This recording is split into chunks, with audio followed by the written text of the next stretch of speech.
Alright, I'd like to start off by showing you my stats since launch. I have 164 hours of the game so far, with basically half of that being on unranked with my friends and half wallowing in competitive. I'd say I'm basically the average dichotomy of an Overwatch player. I'm not too great at the game, but I'm also not hot shit, which makes it so if I enter a game, unranked or competitive, I'll have a 63.22% chance to get flamed. So I'm pretty in between. But why am I showing you this? Well, recently I've been scrolling through my feed both on TikTok and YouTube and seeing a lot of different perspectives on the current state of the game thus far. Some from players like me,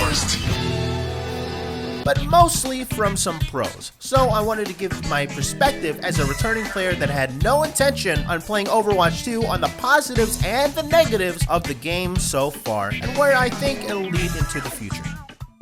Starting with the reduction from 6 players to 5 players, combat genuinely feels faster with this change and teamfights flow a lot better in my opinion. The impact of damage from each player, not just including DPS, feels a lot more visible since it's not being soaked by 2 juggernauts on each team going ooga booga at each other for the duration of the match while we sit here and want to say go next. Generally, impact from each individual player just feels like it has a lot more value, so when you do get a pick, it feels a lot more meaningful. But that also does become a double-edged sword, especially if one of your teammates isn't necessarily carrying weight.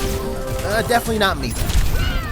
New heroes like Sojourn and Kiriko feel pretty fresh for the most part, and I think it's pretty much a given that learning to play a new hero is going to be fun, regardless if you're going 0 and 10 or a 10 and 0. I think it's going to be an enjoyable experience. Now, overall, maps. They basically just imported the Overwatch 1 maps to Overwatch 2 and kind of called it a day, except for the Assault maps, which became arcade push maps. These are a new addition into Overwatch 2, which came with 3 different maps: Coliseo, Esperanza, and New Queen Street, and can be described as a sort of escort the objective type game mode where 2 teams fight for control for the robot, and if you lose a team fight near the enemy side, the game becomes a walking simulator. Honestly, thank God it's capped at 10 minutes or else I would actually fucking kill my— oh, it cut off there, but let's just skip over that. But I really have come to appreciate these maps because yes, you could steamroll in other modes and win fast, but that's never guaranteed. With push maps, you know exactly what you get, and if you win or lose in those 10 minutes, that's all you're gonna get.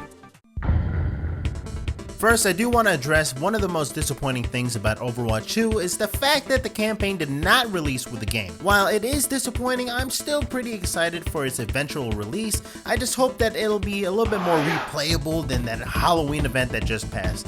Anyways, back to the in-game negatives. General toxicity. Both in unranked and competitive games, I will absolutely get my ass flamed if I do one thing wrong in my role. Now keep in mind, I'm not in the highest elo, but still, for example, if there's a Pharaoh on the enemy team and I'm a DPS with a hit scan, I should have already spawn camped that character as soon as the enemy player thought of picking it. And damn, don't even get me started on the support role.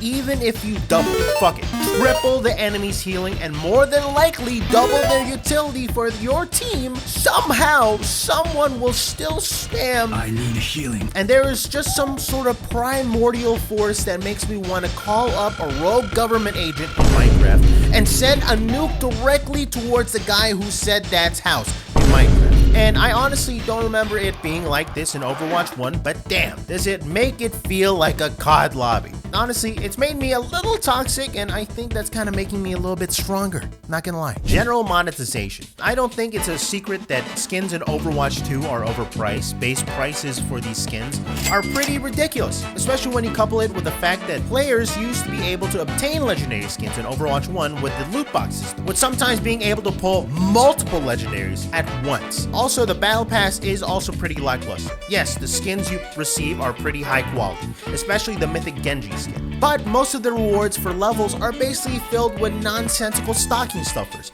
weapon charms, sprays, name cards, you get the point. Most of these things you'll only be seeing for half a second in the main menu before you get into a game, or in the beginning parts at the start of a round. So while it seems like you're getting a lot of value from the battle pass with the amount of items, you're only really going to be using a few. One thing I would like to see in the Overwatch battle pass in the future would be coin-based incentives. In other games that have battle passes, for example Fortnite, they they feature enough in-game currency in the Battle Pass that if you play the game enough and complete the pass, you'll be able to buy another one for free in the next season, which makes a lot of sense. This will at least drive a bit more players to play the game and get more value for the Battle Pass from playing the game, and give them a choice between buying another Battle Pass or saving for a skin, which is a win-win situation. It would also be great to see Blizzard put some incentives into the general gameplay, with some achievements maybe giving some free skins or maybe some currency. That's the only way to get coins for free right now, is to complete your weekly challenges, which give you a